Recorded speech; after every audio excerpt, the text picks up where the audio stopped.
આપના ધંધા રોજગારની જાહેરાત તદ્દન નજીવા દરે પ્રસિદ્ધ કરાવવા સંપર્ક કરી શકો છો. મોબાઈલ 98 248 31 331. આપના bungalows, office, bank, godown, showroom, મિલો તેમજ અન્ય સ્થળો ઉપર ઉધઈ, ઉંદર, વંદા, મચ્છર તેમજ અન્ય ઝેરી જીવાતોનો નાશ કરવા માટે ખુશી પેસ્ટ કંટ્રોલ સર્વિસનો સંપર્ક કરો. વધુમાં દરેક પ્રકારની સેનેટાઈઝ સર્વિસની કામગીરી પણ કરવામાં આવે છે. જેથી આજે જ સંપર્ક કરો જગદીશ ખૂંટે 9825446030. નમસ્કાર દર્શક મિત્રો, આપ નિહાળી રહ્યા છો જેએસ ન્યૂઝ. હવે જોઈએ આજના મુખ્ય સમાચાર. ઘરે ઘરે રાશન યોજના પર કેન્દ્ર સરકારની બ્રેક. કેજરીવાલ. पिज्जा बर्गरनी होम डिलीवरी થઈ શકે તો રાશનની કેમ નહીં? माननीय प्रधानमंत्री जी, आपको नमस्कार, सादर प्रणाम। आज मैं बेहद व्यथित हूँ और मैं सीधे आपसे बात करना चाहता हूँ।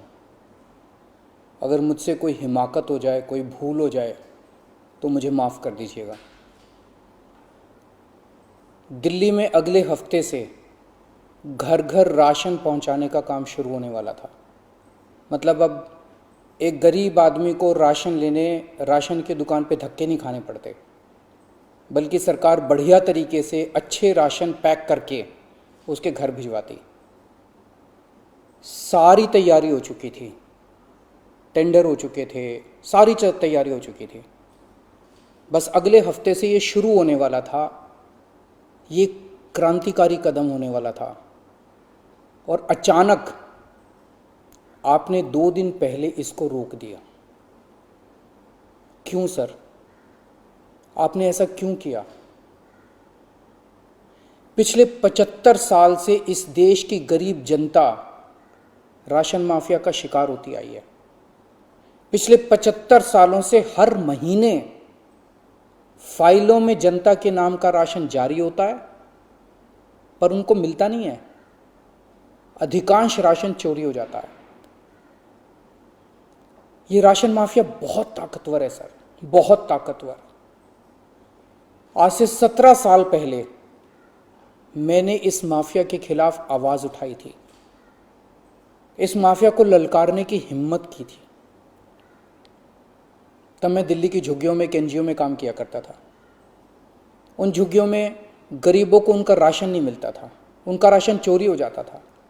तब हमने हिम्मत की गरीब लोगों को उनका राशन दिलवाने की। नतीजन हम पर 7 बार खतरनाक हमले हुए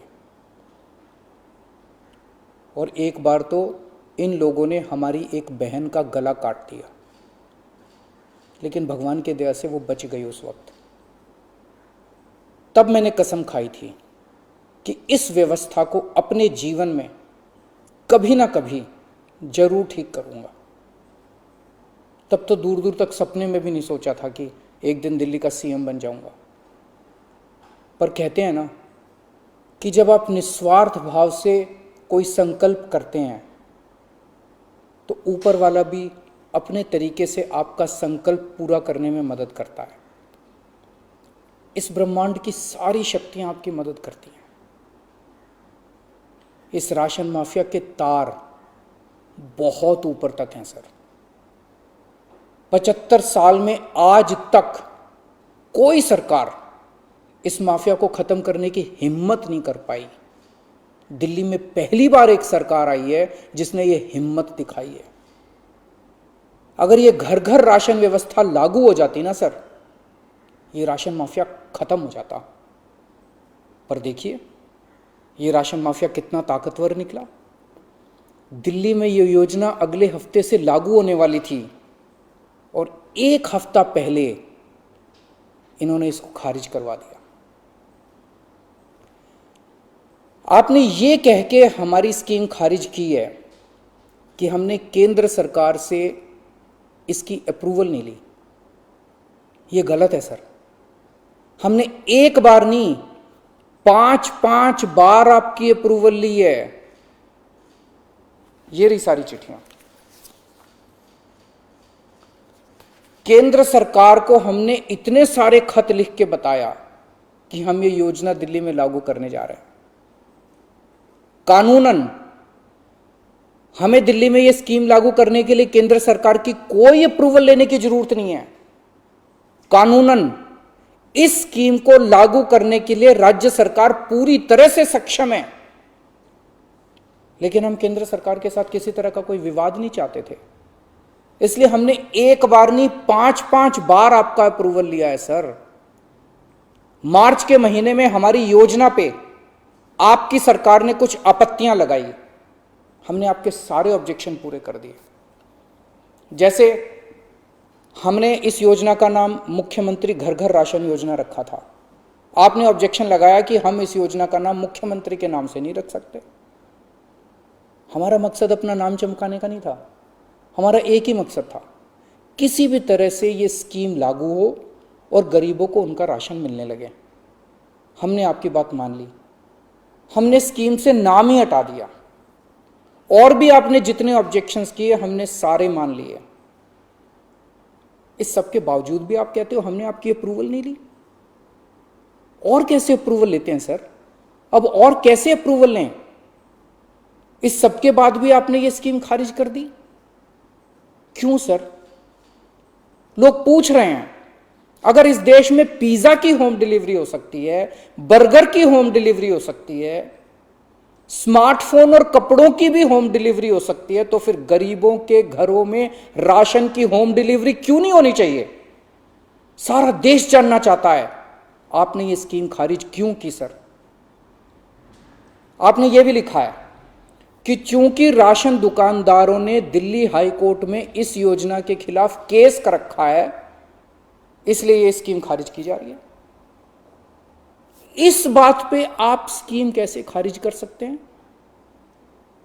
ये राशन दुकानदार इस योजना के खिलाफ हाई कोर्ट से स्टे लेने गए थे, हाई कोर्ट ने इन्हें स्टे देने से मना कर दिया। जब हाई कोर्ट ने इन्हें स्टे नहीं दिया तो आपने इस स्कीम पे स्टे कैसे लगा दिया? आपको इन राशन वालों से इतनी हमदर्दी क्यों है? अगर आप राशन माफिया के साथ खड़े होंगे सर, तो इस देश के गरीब लोगों के साथ कौन खड़ा होगा? दिल्ली के उन 70 लाख गरीब लोगों का क्या होगा जिनका हर महीने ये राशन माफिया राशन चोरी कर लेता है? उन 20 लाख गरीब परिवारों की कौन सुनेगा?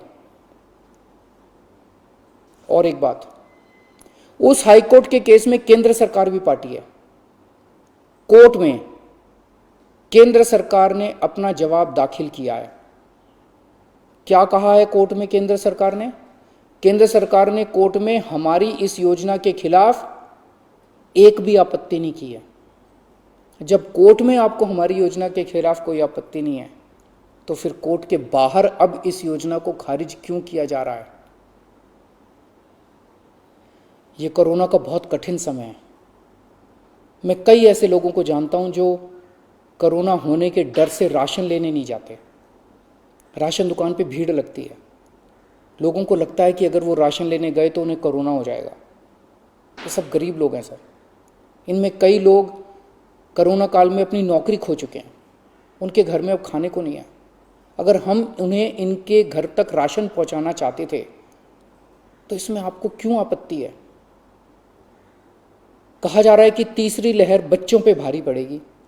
अगर उनके माता पिता को राशन दुकान पे भीड़ की वजह से कोरोना हो गया तो उनके बच्चे भी तो फिर कोरोना ग्रसित हो जाएंगे। मुझे तो लगता है सर कि कोरोना काल में केवल दिल्ली ही नहीं बल्कि पूरे देश में घर घर राशन योजना तक या घर घर तक राशन पहुंचाने की इस योजना को लागू कर देना चाहिए।